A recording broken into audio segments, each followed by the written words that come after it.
ओम शांति। कभी कभी क्या होता है कि हमारे घर में बहुत अधिक दुख है, अशांति है। हम जो भी कार्य करते हैं हमको हर कार्य में असफलता ही मिलती है। बहुत मेहनत करने पर भी हमको सफलता प्राप्त नहीं होती है। घर में धन आता है तो उसमें बरकत नहीं होती है। जितना धन आता है उससे अधिक घर से चला जाता है। उसका कारण कुछ भी हो सकता है, बीमारी हो सकती है, किसी प्रकार का केस हो सकता है या अन्य कोई भी कारण हो सकता है। संबंधों में भी खूब टकराव रहता है। कोई भी एक दूसरे को समझने की कोशिश नहीं करता है। फिर जब हम दिखाते हैं तो हमको पता चलता है कि शायद हमारे घर में पितृ दोष है। गई हुई आत्माएं हमारे से तृप्त नहीं हैं, संतुष्ट नहीं हैं, भरपूर नहीं होकर के गई हैं।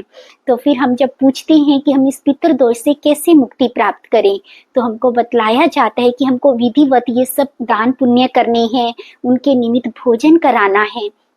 तो ये तो हम कहेंगे कि ये कुछ गलत नहीं है, ये सब तो करना ही चाहिए, क्योंकि दान पुण्य करना बहुत अच्छा कर्म है।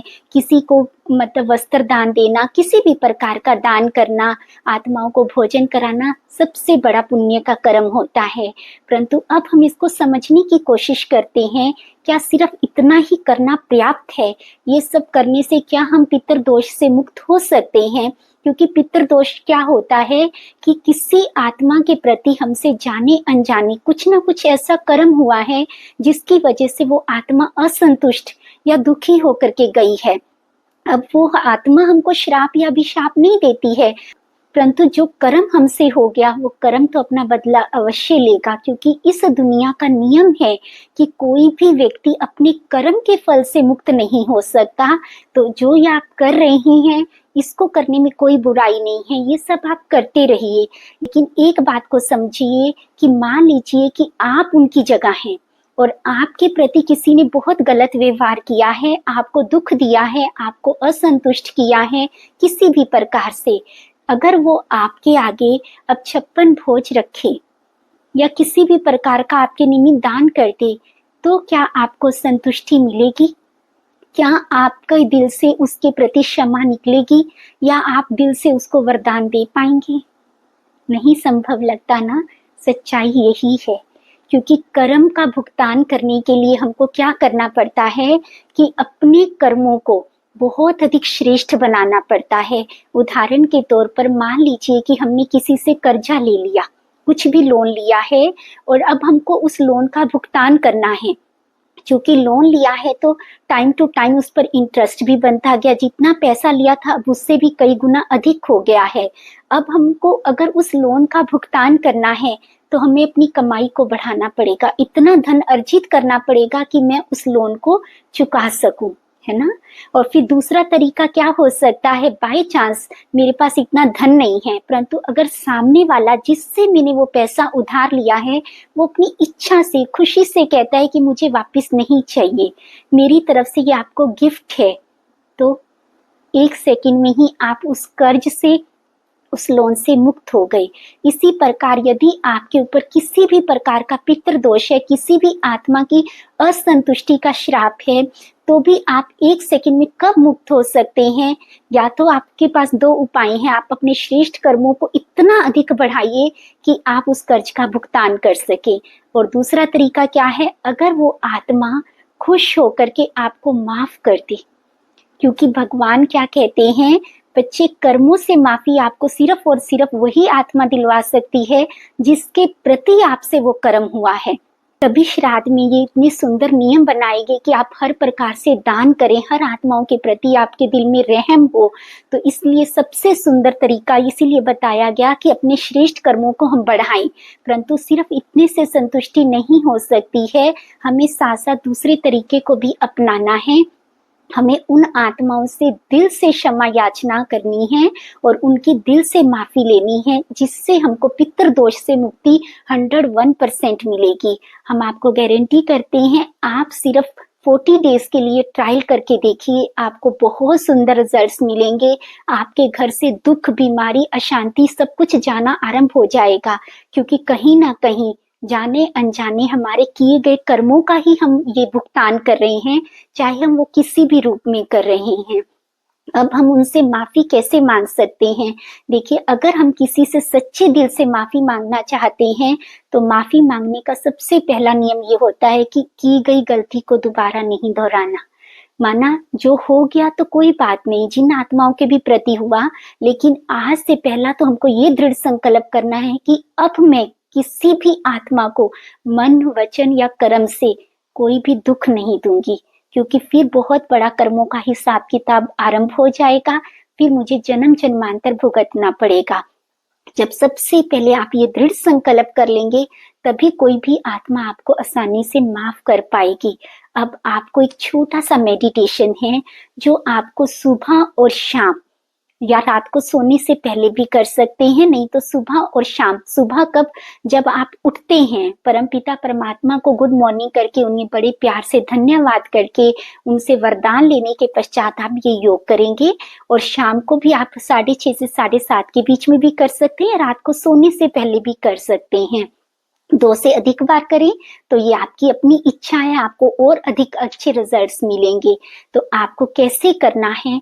आप जब वो दिल से माफी मांगेंगे और वो आपको दिल से माफ कर देंगे, उसी दिन से आप पितृ दोष से, हर आत्मा के माना जो कार्मिक अकाउंट हमारे साथ चल रहा है, उससे मुक्त हो जाएंगे और आपको बहुत सुंदर जीवन में खुशियां मिलनी आरंभ हो जाएंगी। तो आप कहीं भी बैठिए, बिल्कुल कंफर्टेबल होकर के बैठेंगे। आप क्या फील करेंगे? सबसे पहले स्वयं को मस्तक पर देखिए। फील कीजिए कि मस्तक के बीच में मैं एक बहुत सुंदर ज्योति जगमगा रही हूं। मैं आत्मा हूं। मैंने बहुत सारे शरीर लिए हैं और छोड़े हैं।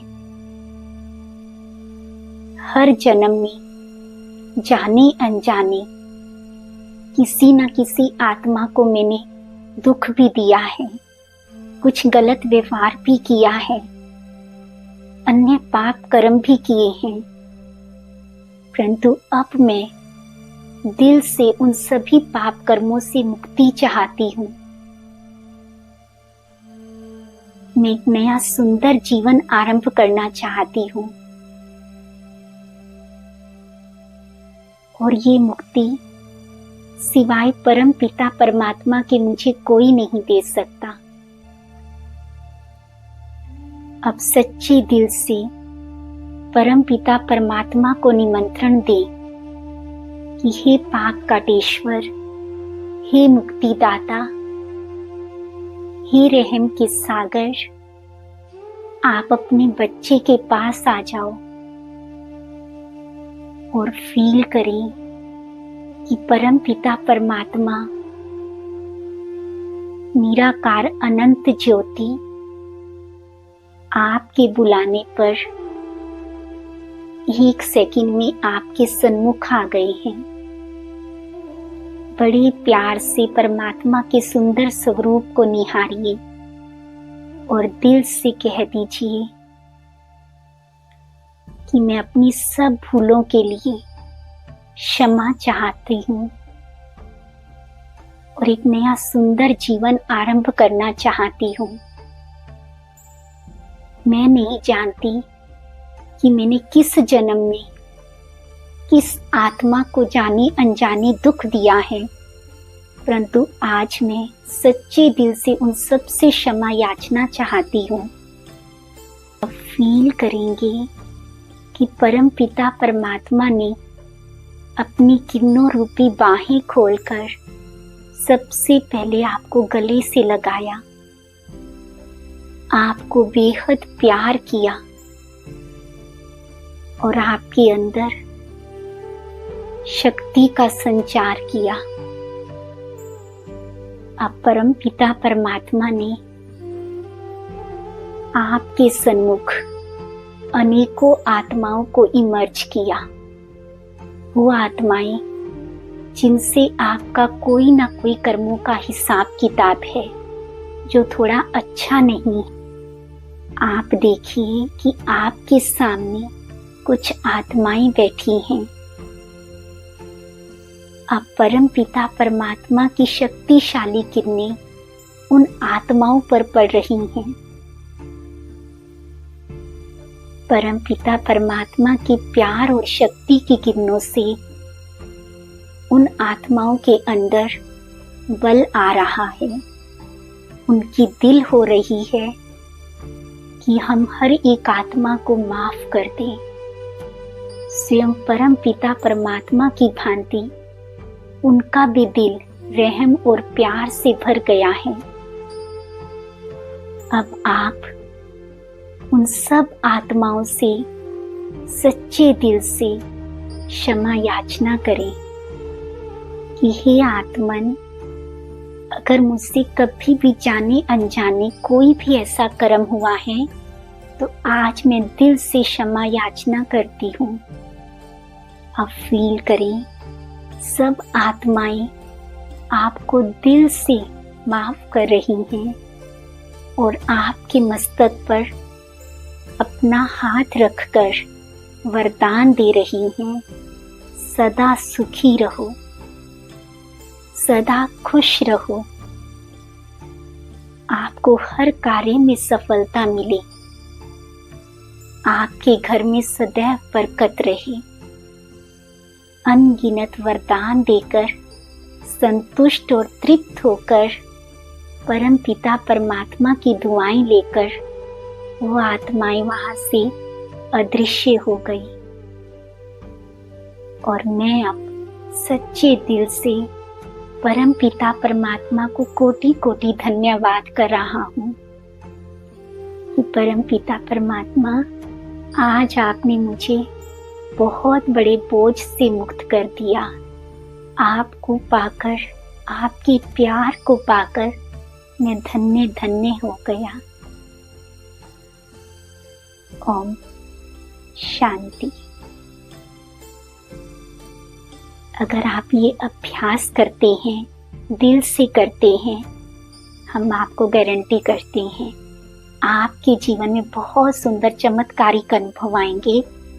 बस एक बार इसको करके देखिए, क्योंकि परम पिता परमात्मा जो रास्ता दिखलाते हैं ना, वो रास्ता कभी भी गलत नहीं हो सकता और उस रास्ते से हमारा मंजिल पर पहुंचना भी निश्चित होता है। आप सबका दिन बहुत शुभ हो।